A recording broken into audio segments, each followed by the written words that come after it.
looks like. I love that. Yes, I see some folks joining. I say this every week, but I'm always very fundamentally concerned that I have messed up Zoom and that by clicking a button, we will not be live streaming to our audience. But again, another week where that is thankfully not the case. So thank you, everyone, for joining us for another episode of The Lunchroom. I'm Sara Schofield Manser. I'm the A.R.T's Assistant Director of Special Events and Partnerships. I use the she series pronouns, and I am a white woman with shoulder-length dark brown hair wearing a little mustard-colored turtleneck sweater today, and I've got my trusty headphones in as always, and sitting in my nice comfy computer chair in my office. I'd like to really quickly acknowledge that I'm calling in from the unceded territory of the Indigenous land of the Massachusetts, Wabanaki, Pentucket, and Pennacook peoples, and that Oberon and the Lobe are seated on the unceded territory of the Massachusetts people. And I've got a few housekeeping notes before I introduce our panelists to come on screen. The first being, if you have questions for our friends in this webinar at any point in the hour, please submit them using the Q&A feature at the bottom of your screen. It should be right at the bottom bar underneath my picture. It says Q&A. You can type in a question. We will reserve the last 15 minutes of the hour to answer our audience questions. Feel free to submit at any point in the conversation, but know that we won't get to them until the last 15 minutes. The other option, or the other thing I should say that I want to cover for housekeeping, is that Zoom has recently enabled a live automatic transcript. So if you are a person who would like to use captions for this performance or this webinar performance, I'm making it very elevated now. There's a little button at the bottom of your screen that should have 3 dots and say more, and it will give you the option to show this live caption transcript that will accompany all of our speech. It's not 100% perfect because it's automated, but it's pretty darn good and very helpful. And then the last thing I'd like to say before I invite folks to turn on their cameras is that I want to review an expectation of our A.R.T. audiences. And this was a statement that was included in your pre-show emails, but I would like to read it here in this space. And that is that we at the A.R.T. will not tolerate anti-Blackness or racism of any kind in our buildings, nor at our online events. A.R.T. is unequivocally opposed to hate and centers anti-racism as a core value. We expect everyone in the A.R.T. community, including our audiences, to uphold these values. We aim to create an environment that is uninhabitable to racism and discrimination, and where all BIPOC staff, artists, volunteers, audience, and community are seen, heard, valued, and provided the opportunity to thrive. This work is only possible when we do it together, and thank you for being our partner in it. So with that having been said, we will not tolerate any anti-Black or racist behavior in this webinar. Those of you who joined us last week might be aware that there was an incident, and I just wanted to mention that at the top of the hour so that we're all starting out on the same page with the same expectations. Great. That having been said, I would like to invite our special guest hosts today, Emma Watt and Sophie Ansaball, to turn on their cameras and join me in the lunchroom. Sophie, hi. Emma, hello. Thank you for joining. Hey. Thank you for having us. Love to be on a Zoom with the two of you as always. So I'm aware that we're 5 minutes in, so I'll have you do your intros and then I'll do what I do best, which is disappear from the screen. Thank you, Sarah. Of course. Sophie, do you want to go first? I will go first. I was about to say it. Sorry. Brain bug. It was just half a second. We're all in this together. It's only 12. We support you. Hi, everyone. Welcome to the lunchroom. I am Sophie Ancival. I take the She, Her series. I'm calling from the unceded land of the Massachusetts people. And short description of myself. I am a Black woman with dreadlocks. Today, I am wearing a beanie over my hair and a bright yellow mustardy dress that makes me feel very sunny. Love that. It's a very pretty color. So. Emma, how about you? I'm Emma. I'm Emma Watt. My pronouns are she, her, hers. And I am calling today from the unceded territory of the Massachusetts and Wampanoag people. I work with Sophie very closely at Oberon and the Lobe. I am a white woman with shoulder-length reddish-brown hair. Today I'm wearing a blue dress with pink and orange flowers. Ooh, I should have worn a dress. I didn't know that there was a uniform today. We'll have to be in touch in advance of the next time. Well, thank you both for joining us again for the lunchroom. We love having you as our guest host. I'm going to hop off screen and let the conversation begin, but I'll be waiting in the wings in case you need me. See you guys soon. Bye. Thank you, Sarah. Bye, Sarah. I know that we're not the invited guest here. The invited guest is very awaited by many people who said that they're tuning in today, especially for her. So I think we should call on her. Another Sarah. Sarah, do you want to join us right now? Sarah is the host and host extraordinaire of Mortified, author, writer, multi-hyphenated artist. And we are really happy to have you here today. Hi, Sarah. Do you want to say hi to the audience? Hi, everybody. I'm so excited to be here. I'm Sara Faith Alterman. I take the she, her, hers pronouns. I'm wearing a brown kind of silky shirt with some sparkles on it for Oberon. I'm a Jewish woman. And I'm wearing makeup that is very inexpertly applied. And as I told Emma and Sophie earlier, if there's any burlesque performers watching from Oberon, I fully welcome your tips and tricks and future makeup tutorials. So hello. Thank you for having me. It's thank you. It's wonderful to see you, and also so surreal to see you in this virtual space. Usually we are seeing each other an hour before a show, and I'm racing around like full panic mode. So it's nice to be as calm as I get and just kind of having normal conversations with you. So hello, my friends. Hi. Hi. It's actually a great start. We would technically be seeing each other this exact week, and probably something like today or tomorrow. It would be today. Yeah, it would be today. So happy Valentine's anniversary. I've been doing shows at Oberon since 2009. And this would have been, I think I started doing Valentine's shows in 2010. And so this is our 11-year Mortified anniversary. So I don't know what the gift is for that. Maybe it's 10. I'm not sure.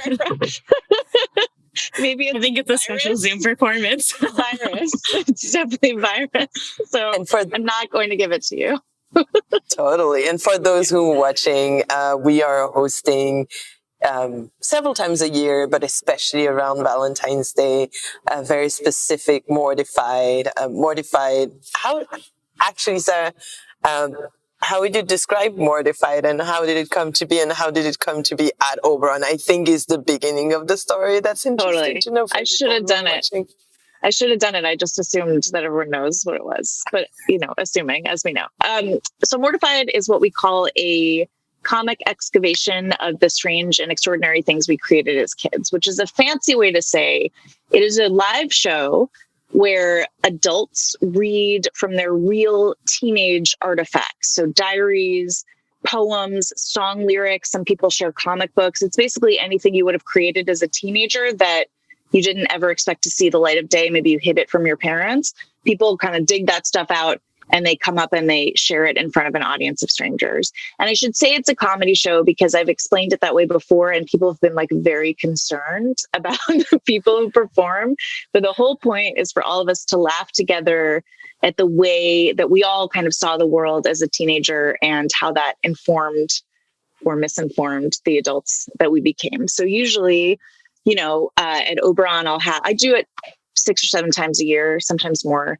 And usually we'll have 5 or 6 people from the community. And sometimes it's people who are used to performing, but more often than not, it's people who've never performed in front of an audience or even spoken into a microphone before. And so it's a real carnival of angst and emotion and just, a total blast. So I started, the show started itself around, I want to say 20 years ago.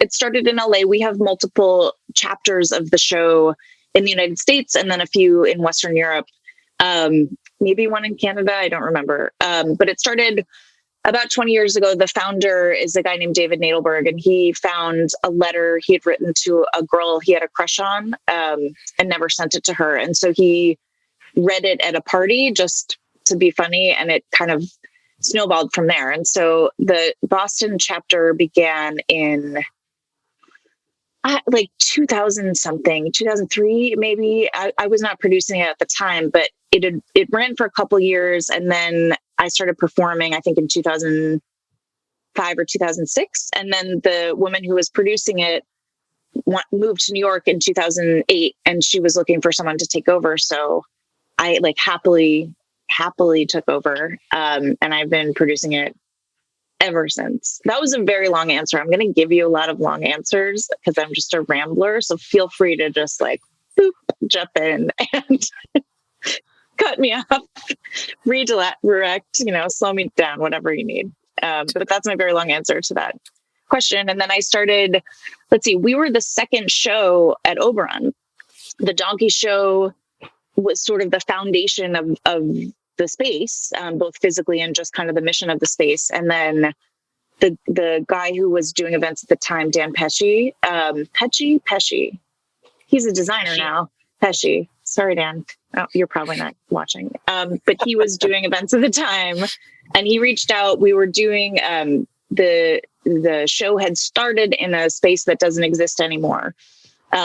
The Paradise Lounge, which was part of the Paradise, and I think it's just like a restaurant now, but at the time it was a event venue. Fascinating. That's it. So I took over, and then we moved into a space that also doesn't exist anymore. It's a comedy club called Motley's, which is in Faneuil Hall. It was like in a basement underneath one of the like bro bars there. And it sat about 40 people. And then I think Dan had just come to a show, and he reached out and said, "Hey, we're starting this new kind of cabaret space. We think Mortified would be a great fit. Do you want to try it?" And so like, yeah, okay. And then it just felt like home immediately from that first show. And so what turned into, "Hey, do you want to try this one-off thing?" became, when was that? 2009. So math, 12 years ago. Yeah. I guess. Yeah. I think he reached out. 2020 doesn't count. No. So 10 years ago, 9 years ago. Can't do math. Not to perpetuate gender stereotypes. But so he reached out, I think end of 2009, and we did our first show in 2010. And that was it. And now without the donkey show anymore, we are now the longest running show at Oberon, which is a huge honor for me. Yeah. Still going. Not going anywhere. we talked about that last week, and that was insane to think about that. The idea of like Mortified has been here now the longest. After. It's a badge of honor. Yeah. Sarah, can you talk a little bit about like what drew you to get involved with Mortified? Like, it has always been one of the shows we do at Oberon that has resonated with me the most, which maybe says something silly about me. But both because it's like completely hilarious, and there's also, I feel like, often this great sense of like compassion for like the teenagers we were, and like all of the figuring out that they were doing to become the adults that we are today. I'm just curious to know, like, what about this particular form is like resonates with you and makes you want to keep coming back as an artist and keep working so hard to make this show happen, as we know that you do. I'm so glad that it resonates with you. I think we were all teenagers, and for the most part, everyone I have ever talked to over the course of however many years I've been doing this either was not happy as a teenager or feels like they were awkward as a teenager, and so I think it's universally appealing in that we all remember doing something humiliating because of the way we saw the world as a teenager. And what's so interesting is, like, having looked at all these diaries, I now understand that, teenagers, for the most part, your world is very small, right? And so something like the school dance might get as much weight in your brain as your parents' divorce, as in the case of a lot of people whose diaries I work with, like the Gulf War, prom, math quizzes, like it's just all kind of the same thing. And so I think that's so interesting. And when I first started, I was never really a prolific diary keeper, but I wrote a ton of bad poems and songs. I was like a choir and musical theater kid, so I thought I was going to write songs. So I wrote terrible things. And I've always been really obsessed with high school because I hated it so much. And I kind of am one of those people that can't get over high school, which is, I'm like in my 40s now. It's kind of sad, but I kind of can't get over it. And so I liked the idea of being able to own that awkwardness and own the fact that I couldn't get over high school and kind of share it with the world and make people laugh. And so that's what really attracted me initially. And now years later, I'm a writer, in my, day job. I mean, this is also my day job, but I'm also a writer. And so working with people to kind of curate their diaries, and figure out what their stories are and how to tell it through things they created 20 years ago, it just really scratches that part of my brain that wants to tell stories. So that's kind of what scratches my brain. I don't know. That's a thing now. Really kind of lights my, I'm a mom. I don't know cool things to say. Really like keeps my interest, right? And helping people tell their own stories and helping be part of that kind of crafting process. And like, there's nothing like it. I think I've worked on and performed in other storytelling shows before, and I've written books and all kinds of storytelling formats. And Mortified to me is my favorite and most interesting because you are working with real things that people created years ago, and they had no intention of ever sharing it out loud. And so you have these like unadulterated gems of writing or drawing, that kind of are perfect tools for storytelling. So that's what drew me in initially. And I'm not over high school, and it's so sad. I'm still friends with someone who I went to high school with and was friends with then. And he texted me the other day that he was so excited for this event, and like he's performed in Mortified before, and he was like, I really love, like unironically, I love that you are not over high school. I was like, thank you. Are we, is any of us really over high school? I mean, I don't know. I don't know either. Because like people that had a good, like my husband and I went to high school together. We did not know each other. We actually met at Mortified. I know. That's the good week to tell us. Valentine. That's what we want to know. It was crazy. I was performing and he was in the audience, which I think is like a good metaphor for the rest of our relationship. Like I'm always trying to get attention and he's just kind of watching in the background. And he came up to me after a show and was like, oh, I think we maybe went to high school together. And I was humiliated, but I thought he was cute. So we went out. But he had a great high school experience. And so in some ways, he hasn't gotten over it in that his closest friends are people that he was friends with as a teenager. And he worked at REI in Framingham, and he just like can't get, he knows his employee number still. Like he just still talks to his coworkers, like the other sales associates from REI. Like he is not over it in a positive way. And I am not over it because I was such a geek. Like, so made fun of all the time. And just am not. So we share this like residual high school passion, I guess, but his passion is positive and mine is of bleak hatred. It needs some processing. Yeah. I've processed it a lot and I continue to process it. And now I'm sort of living vicariously and processing my high school through other people's teenage experiences. Yeah. And I've seen you prepare some people to tell their story, and it's always such an amazing experience to see, as you said, like the people who might not have performed before and didn't write the content for anybody else's eyes than theirs. Even did they really write it for their own eyes? Right. Well, sometimes people will have, especially people who are, in their 30s now, let's say they have blogs that they wrote or, live journals or maybe instant messages that they sent. And that stuff can be embarrassing, but it's different when you wrote something with the intention of sending it out to an audience. It's very different than if you wrote something thinking that no one would see it, because that's like your purest self, right? Or expression of your purest self. Whereas, we all self-edit when we are intending for people to read or watch. And so, I prefer to work with stuff that people have never shared before. And one of the beautiful things about the show, but something that takes a lot of coaching, is our performers really have to embrace that fragile teenager inside of them and not mock them, right? And so I think especially people who are like brand new to being up on a stage and talking to an audience, the instinct is to like make fun of themselves or like, be reading from a diary entry and pull out and being like, God, I was so crazy, and just sort of like make comments and asides on the material that they're reading. And so I do a lot of coaching to tell people, hey, You don't need to do that. Your stuff is funny because it's funny. And when you break out of the piece, you interrupt the flow. And also the audience doesn't want you to make fun of that kid. They want to love that kid. So, you know, you have to trust that the audience is here to support you. And it is incredible. You know, I've done a million other types of comedy shows and been to a million other comedy shows. And the Mortified audience is so unique in that you walk out on stage and they are just with you. You don't have to earn their love or support or laughs. Like they just want you to be comfortable. It's incredible. It's like the opposite of a stand-up show where you walk out and like, you really have to get people on board with you. It's the opposite with Mortified. So that's the biggest, the coaching I do the most is, hey, just be yourself or embrace that teenager and the audience will love you for it.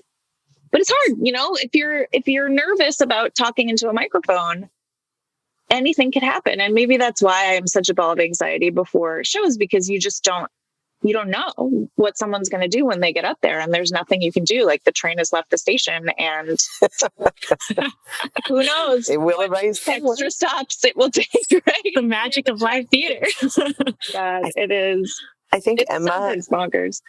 I think Emma has a little snippet. Yeah, for those of you who haven't had the delight of seeing a Mortified, we do have a little clip from a documentary about Mortified that was made during Oberon's early years. It actually does feature Oberon. I think it's our only Netflix performance to date, which I would love to share with you. Get a little taste of what it's like in the theater. I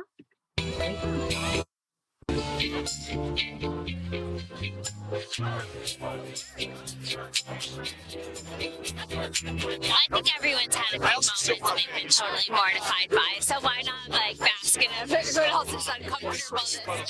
I do Mortified because I think my childhood is relatable. I'm laughing at myself, I'm laughing with myself, so it's fine. Fuck me!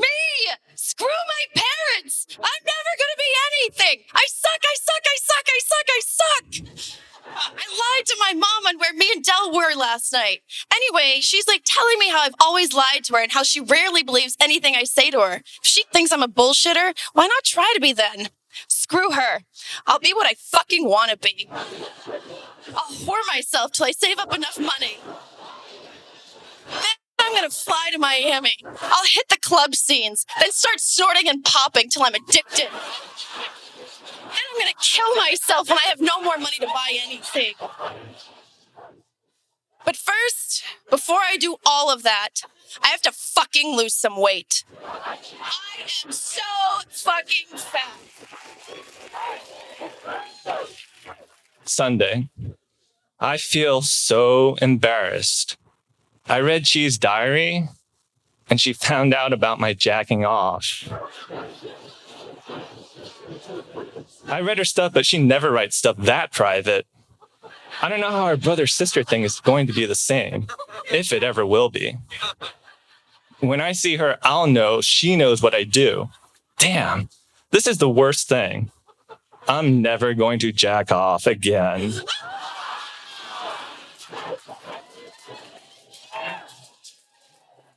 I became obsessed with horror, and so the next year I entered second grade. The teacher asked us to do a book report on any book of our choosing, and this is what I turned in. For my book report, I read The Exorcist by William Peter Blatty. This book was very excellent and interesting too. It is about the devil who goes into a girl, and so that is why she says bad things to her mom, and when her mom has company over to the house. I would recommend this book because it is fun to read. Many people think this is a scary book, but it really is not, because not that many people get killed. And you never see it when it happens because it is a book. The end.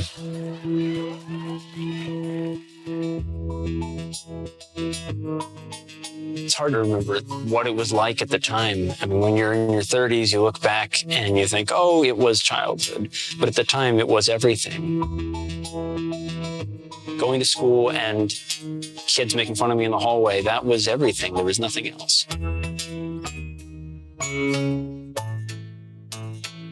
Teenagehood is really difficult. You're bridging those two worlds from childhood to adulthood. You're struggling with who you are, who you want to hang out with. In my opinion, what's awesome about being a teenager is that it is the first time that you're experiencing all these like huge life things.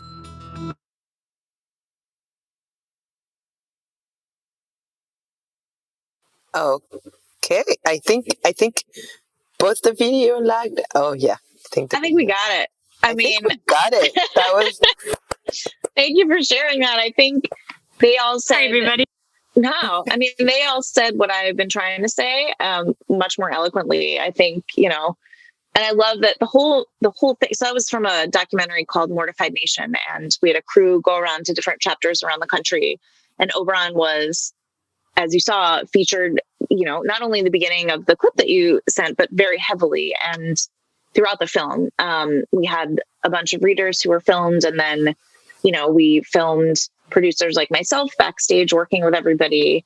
We did some interviews, and it was really fun because we got a chance to get to know the adults who participate a little bit more. Usually I know the teenager versions much more closely, but it was great. And part of the reason why we chose Oberon to film at is because the audience is incredible. The space is incredible. And we just really wanted to showcase the partnership we have with you guys in A.R.T. because, this because we've been preparing for our Valentine's Day show, which is Saturday. Everybody, there's Valentine's Day show on Saturday. I am so lucky to have you because most of the other chapters do their shows in bars or clubs, these sort of one-off venues where, it's kind of it's like a DIY event. For example, Scott, who's going to be hosting our show on Saturday, he's the main producer in San Francisco, and he has to bring his own chairs. He comes in several hours before, he sets up his chairs, he has to break them down after, he does all the tech himself, he has to do all the marketing. People will wander in that aren't there for the show, they'll just wander in because they want to go to the bar. It is not great. And so I always brag about how I have it best because of my relationship with you, and they all believe me now. And so, that was a big part of the reason why we wanted to feature you. So, I love you. This is a big part of the reason why we wanted to feature you so heavily in the documentary. So that's so nice. And yes, we do have, thank you, Sarah.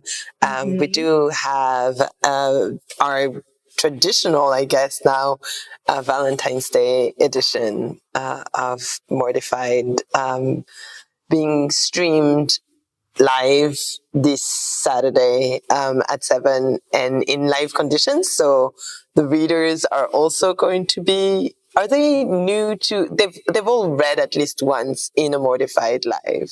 That's right. I didn't want to double freak out someone who was new and then also had to deal with the unique complications of a virtual comedy show. So everyone who is performing has performed before, but it's new material. And I think it's going to be super fun. And we also will have some special guest videos, which you guys can talk a little more about if you would like to. But yes, it will be our love and sex and breakup themed show. We call it Doomed Valentine's Day. Everyone across the country does the same theme, although it's a different show everywhere as far as participants. And everyone is reading about their heartbreak or their major, major crush or the first time they give a hand job, just runs the spectrum of content.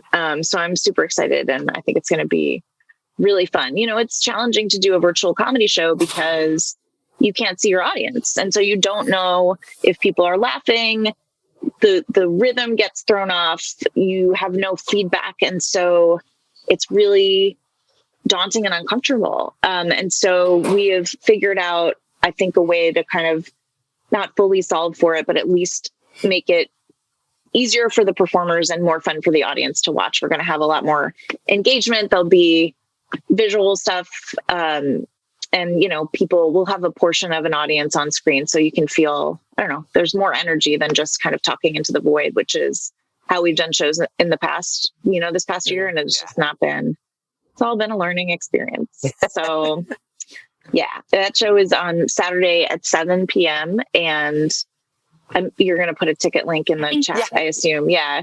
And we're doing tiered pricing. So pick your price, and, everything all the money from ticket sales go to support local arts organizations and local artists. So, we really appreciate ticket buyers and attendees. We appreciate you guys that I can't see. I don't know how many of you there are. I love you. I'm so excited that we're doing it because it just, it doesn't feel like Valentine's Day without Mortified. So we figured even though it's going to be virtual and it's going to be a little different, it was worth kind of trying to mark that moment together and just like have that connection in this time when we can't all be crowded into Oberon, drinking drinks and laughing at ourselves. Yeah. No, it doesn't feel like Valentine's Day without Mortified for me either. I've never celebrated a Valentine's Day with my husband, which is fine. It's like a bullshit holiday anyway, but sorry. I've only missed one, and it's because I was literally having a baby. I was like right then having a baby. And, but I felt fully confident because you guys just like handled it. I did as much producing ahead of time as I needed to, or as I could, but I mean, Oberon just did it, and I felt full trust and confidence, and I didn't really think about you that much. I was also very drugged up, so I couldn't think about you that much, but it seemed like it went really smoothly. It did, can confirm. I don't know. I was so mad. It did go well. It did go well. Great. I'm so glad. But, I think it speaks to the trust that we have between, producer, artist, and I don't want to say venue. I mean, arts organization and Oberon, because we were able to, you trusted that I was going to give you what you needed to pull off a show. And I trusted that you were going to execute and pull it off. So that's amazing. Well done. Well done, us. And cue the amazing transition, but you're an amazing producer. You're also a great writer. Thank you. Mortified Valentine's Day is often about raunchy subjects. We've heard a little bit in the clip, but you do more than just producing, and we know, and I know, and Emma knows also from hearing from the team. Every time we talk to them about you, they're like, oh, yes, Sara has written a book and I want to read that book, or I have read that book and I laughed so hard and it's just so endearing and everything.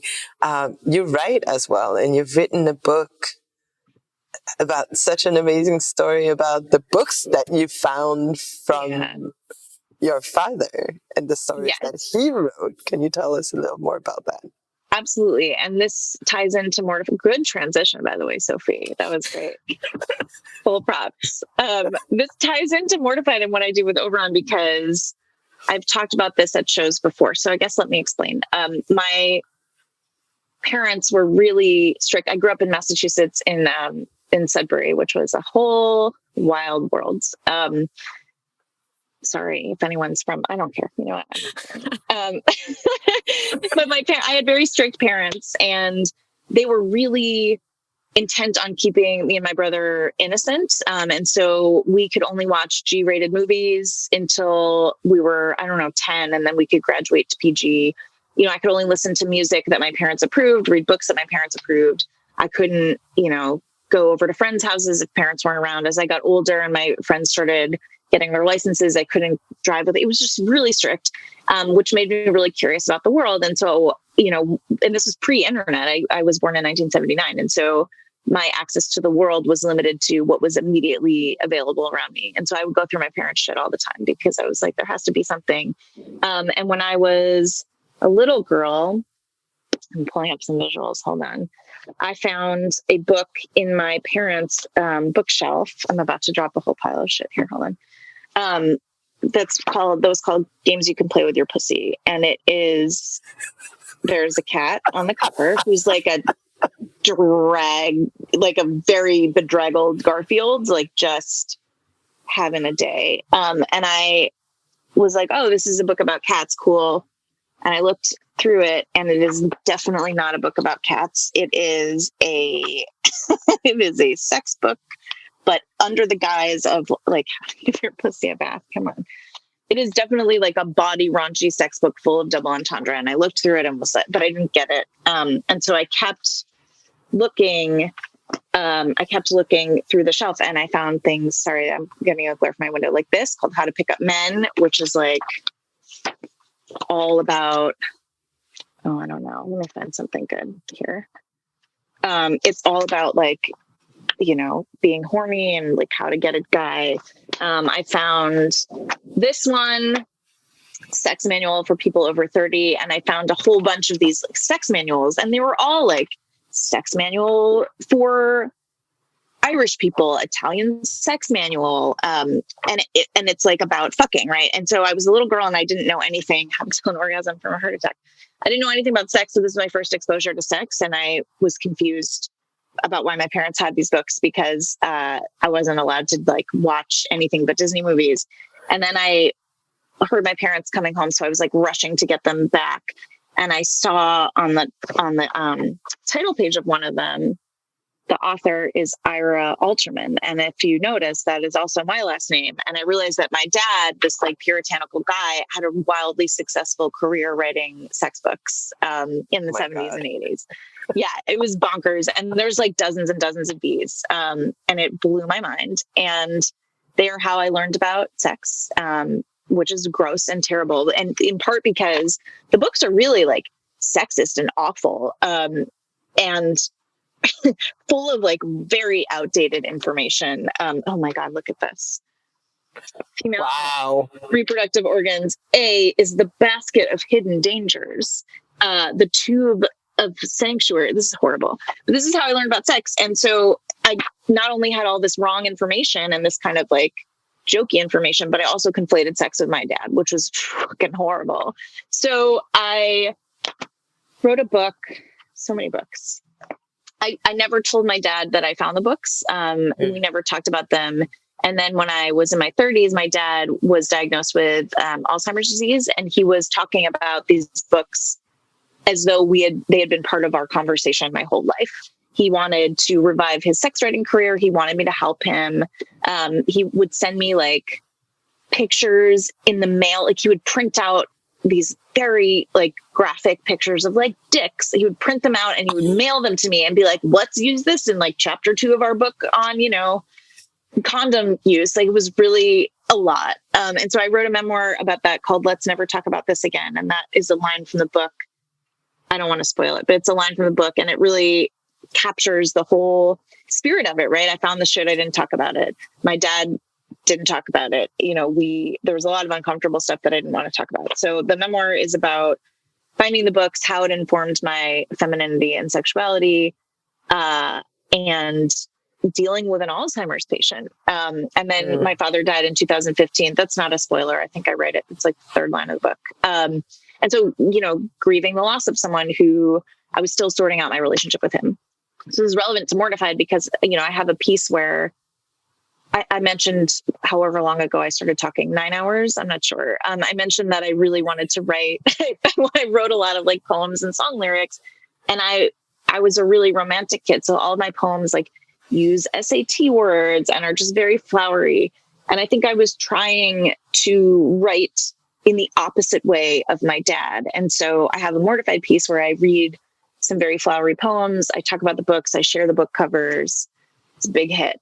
And so when my father died and I was sort of using storytelling as a way to process my grief, I kept coming back to this Mortified piece and how much I loved laughing, not at my dad, but with myself, with my teenage self who's experiencing this. And so, the Mortified curation and editing process was a huge part of my process for writing the book. It really helped me kind of go through artifacts of my relationship with my dad and put that into story form. And then after my dad died, I inherited not only this like trove of books, but I also inherited a box of diaries and letters and poems that my father had written when he was a teenager, and I never seen them before. Yeah, it was crazy. So I got to like be a Mortified producer with my dad, or my dad's memory, his ghost, whatever.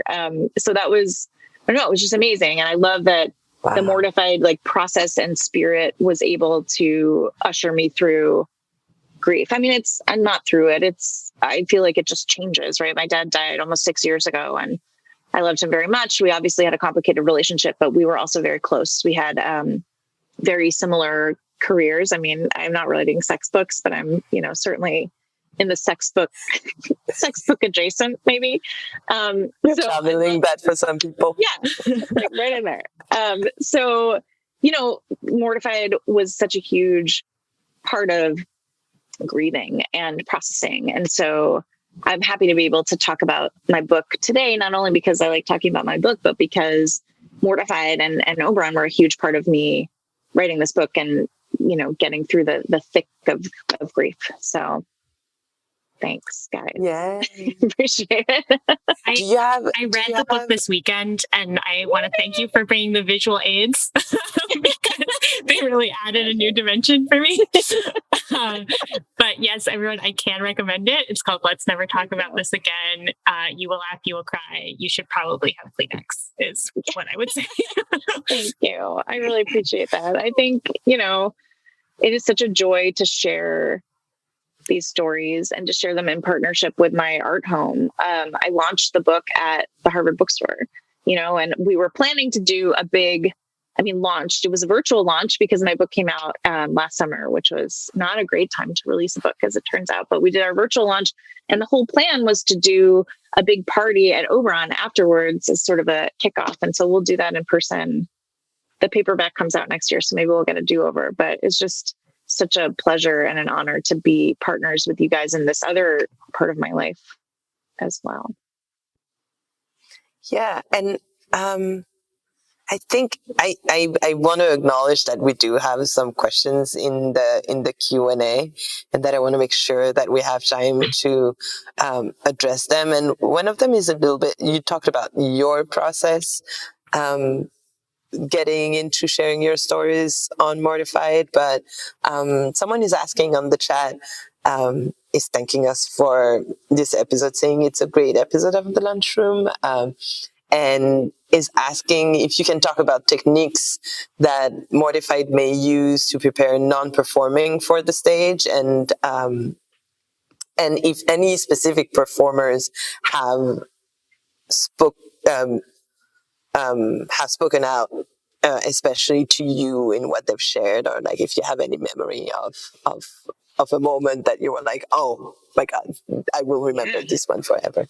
Well, I should say, and I didn't say this up front, but I should have said this, that Mortified is not an open mic. So, you can't just show up at a show with your diaries and get up on stage and go crazy. And the reason for that, well, there's a few reasons, but the primary reason is we want everyone to have a good experience, right? The audience and the performer. And as I've learned over many years, and this is myself included, like the things that I think are interesting and funny to the world are not necessarily the things that are interesting and funny to the world, right? Because I have the context for my teenage experience in my head, but the rest of you don't. And so I get a lot of submissions from people who are like, my diary is so crazy hilarious, you have to check this out. And the diary is like, I love Matt. I love boys, Matt. And it doesn't go deeper into sort of the context or the content of someone's character, right? And so I will work, or producers around the country / wherever we are in Europe will work very closely with people to go through their diaries and tease out what are the storylines that tell an audience of strangers who you were and how you saw the world. Let's dive into those and comb through and build a piece based on these stories. And, it's all real content. We do not make anything up. Like, I've definitely had people be like, that's fake, right? No, it's all real. The only thing we will add is we'll add little like intros at the beginning to kind of set up who someone was. We might add some kind of adult talking throughout the piece to just kind of, again, give context, especially if we make sort of a time jump. But, it's really important to work with someone experienced to tell the best story that you can tell. Because if you get up there and you're just like, I love Matt, and you're expecting everyone to be on board with that, and they're not, that's going to be horrible for everyone. Yeah. My favorite memory is, well, I have so many, but the one that really jumps out is there's a woman in San Francisco who had a lot of I love Matt in her journal, and thought that was the meat of it, and couldn't understand why no one was laughing when she read us the journals. And then we said, well, let's take a look at the rest of your diaries. And as it turns out, she grew up pretty poor in Florida, but her mom had made sure that they lived in a town that had really good schools, and it was like an upper middle class town. And so she was like the kid that didn't have any money. And so her mom had a house cleaning business, and she had to help. And her mom cleaned the homes of her wealthy classmates, and it was a great source of embarrassment for her, of shame. People made fun of her. But the stuff that she learned about her classmates through cleaning their houses was amazing. Like, she and her mom walked in on like the dad of the popular kid, like just having a full affair with two women. Like, he was just having a threesome in his house. And they walked in, and she was like, oh my God, she's like 11. And she and her mom had heard all this noise, and she thought there were robbers. So they had their cleaning products, and they're like walking around the house, like looking for burglars, and they're ready to like spray. And so they stumble into this room where the dad is fucking two people. And they were so startled that they just like sprayed them with Lysol. And then they realized what was happening. They ran out. And she was like, runs out the doors, get in the car. And they're like silent on the drive home. And her mom pulled over and just got her like 3 candy bars at a gas station as a way to be like, sorry. And she was like, this is an incredible treat. I never get candy. I get 3 candy bars. And that was what stood out to her. Not the like, oh my God, we stumbled upon this man like fucking 2 women and we sprayed him with Lysol. But it was like, I got 3 candy bars. And she didn't understand that was funny. She was just like, oh, this is like a thing that happened. It's about candy. And we're like, no, it's not about candy at all. So I think that to me is a great example of the pleasure of working with someone to really help them understand what other people will think is funny, because, you don't know. And there's plenty in my, songs and my song lyrics and poems and stuff that I have thought was hilarious, and other people tell me doesn't ring true with me. So that's sort of my favorite story. And then we have a couple people in Boston who have had like awakenings after reading their diaries. We had one person who revisited the goals she had for herself as a teenager and was so moved and like just deeply, profoundly affected by it that she got a divorce. She changed her career path. She completely remodeled her life to reflect what it was she wanted for herself as a teenager, which is extreme, but incredible. And I just think there's so much power and value in like reconnecting with that kid inside you and trying to shape your life in a way that reflects that kid's dreams. So those are 2, I don't know if that answers the question, but those are kind of my 2 favorites. And, just to reinforce that this is not, as a mortified performer or potential mortified performer, you work really closely with someone like me to understand what you have, to put together a piece, and then to just coach you on performing, how to get up in front of an audience, what's the best way to share your diary, that kind of. You might have many calls of people being like, okay, I'm in. I hope so. I really hope so.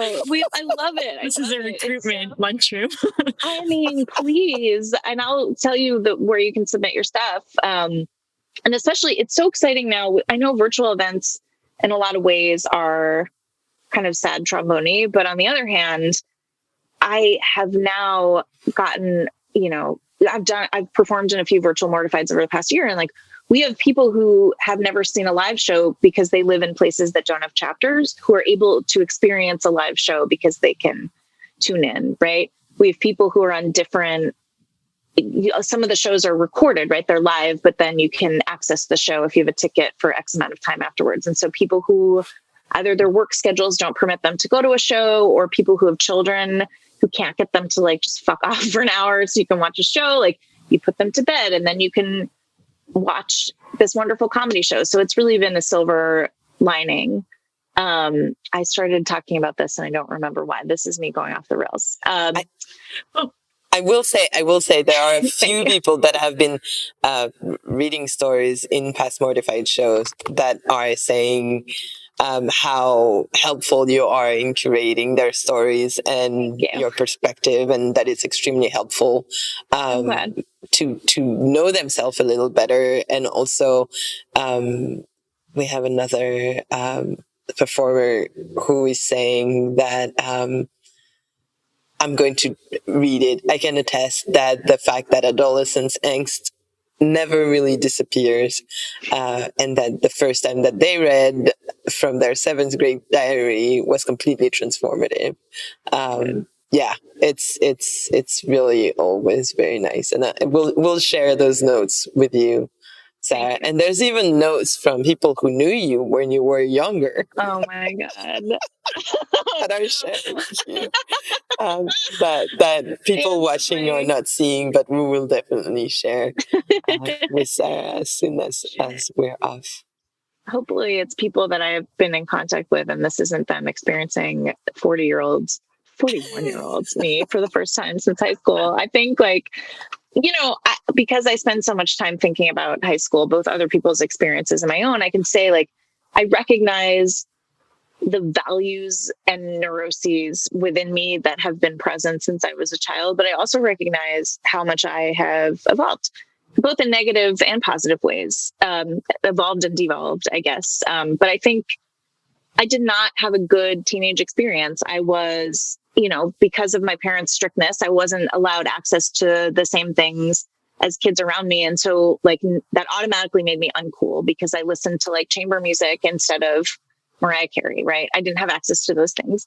I was also just really uncomfortable with myself, I think in part because I knew that I wasn't cool. So, being uncomfortable with myself just made me an extra target, because I think kids, especially mean kids, are really good at identifying who's going to be affected by my bullying. And, a kid is not thinking of themselves as being a bully, but, but bullying is not cool. Right. We all did things. I mean, listen, I'm sure that I was an asshole to someone, multiple someones, right? And I really try to sit with that and understand not only how I could have amended my behavior / I should make up for it now, but also I try to be generous with people who I remember as being assholes, because we've all changed. Like, I'm certainly not at my core the same person that I was when I was 15 or 16, even though I do think there are things about me that are the same.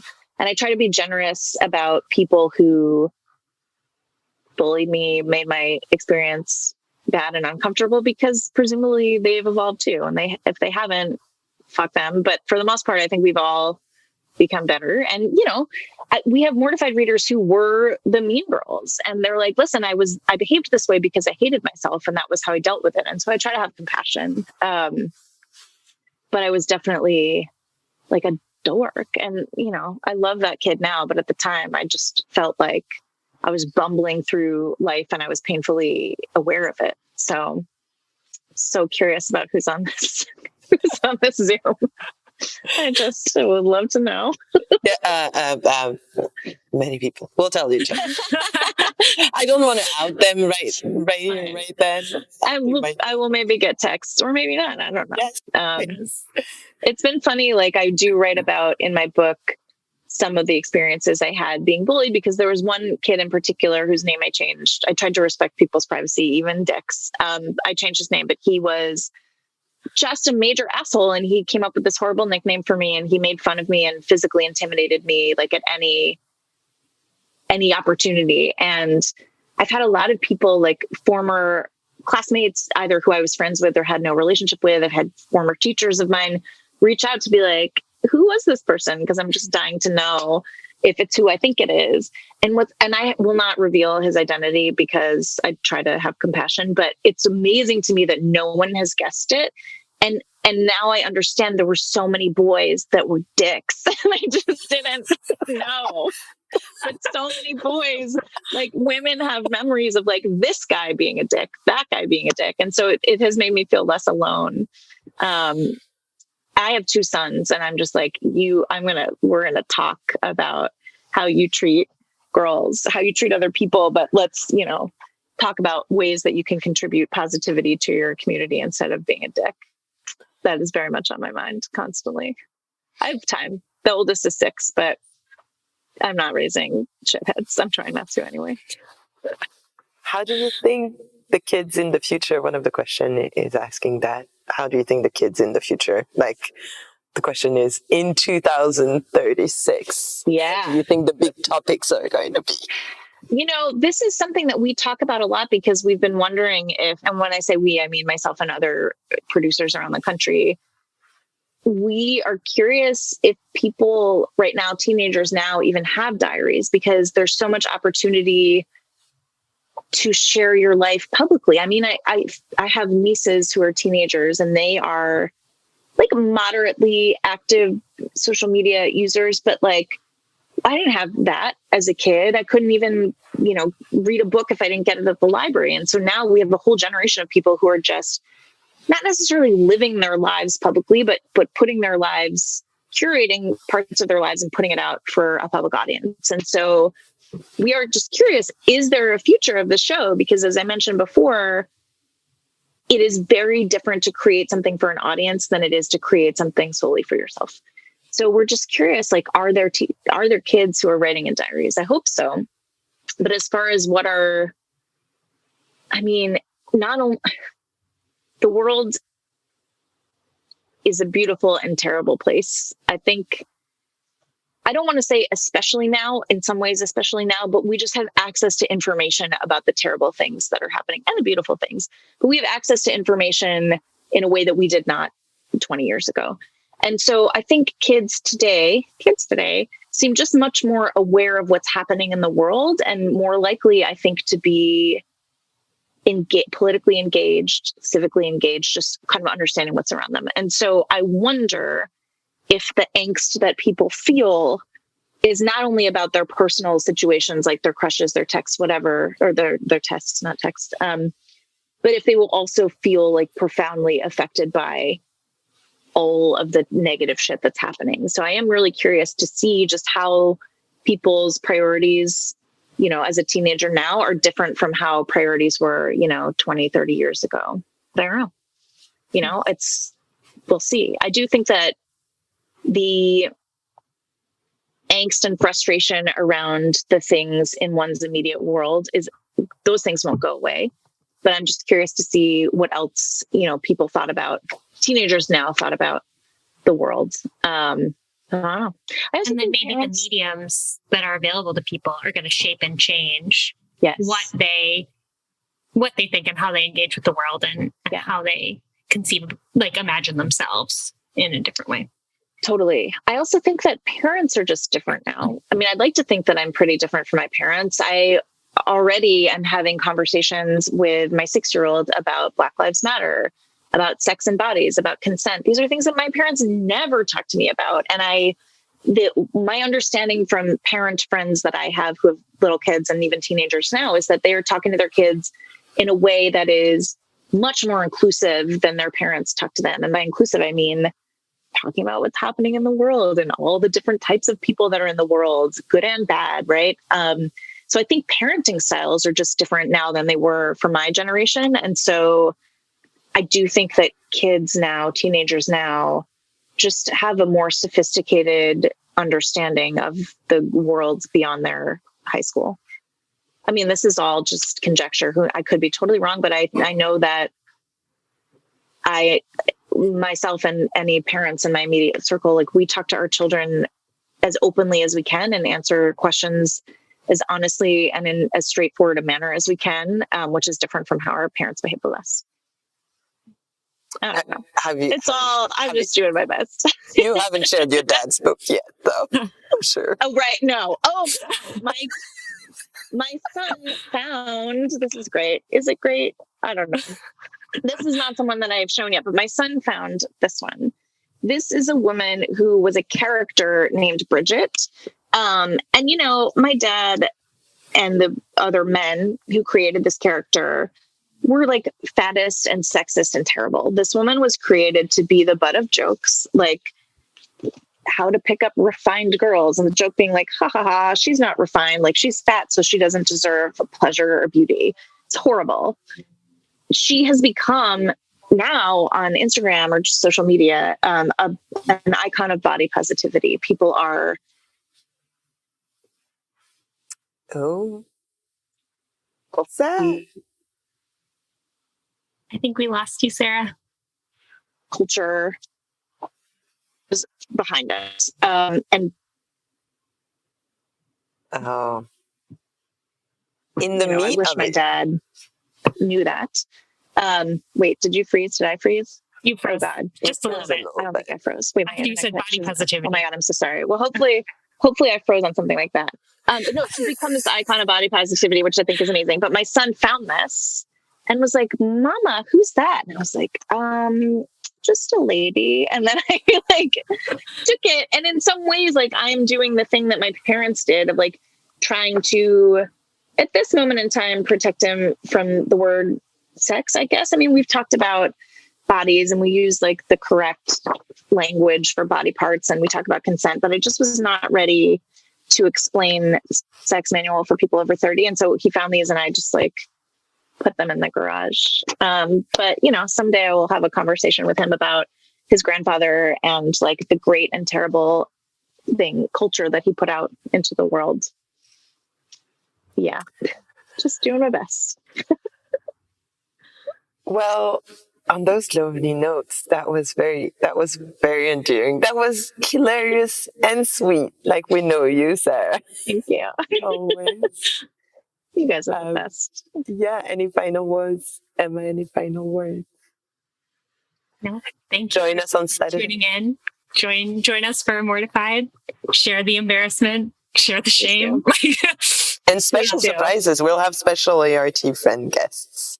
Yeah, I'm so excited. And I have not yet, well, I'm very excited for the guests. I'm not going to share anymore. But yeah, my final words are just thank you both for this conversation, including me in these conversations, and also just all the support you've given me and Mortified over the years. And, if you are I'm talking to the audience now, if you are interested in experiencing a show, Valentine's Day is always our, I think, most fun of the year. And so the ticket link is in the chat, I think. And we would love to not see you, but have you there, because I think it's going to be really fun. On that note, thank you, everyone. Thank you to the audience and the amazing questions. We'll share the notes with Sarah, and we'll see you next week for our next lunchroom. Keep tuning in. Bye, everybody. Everyone.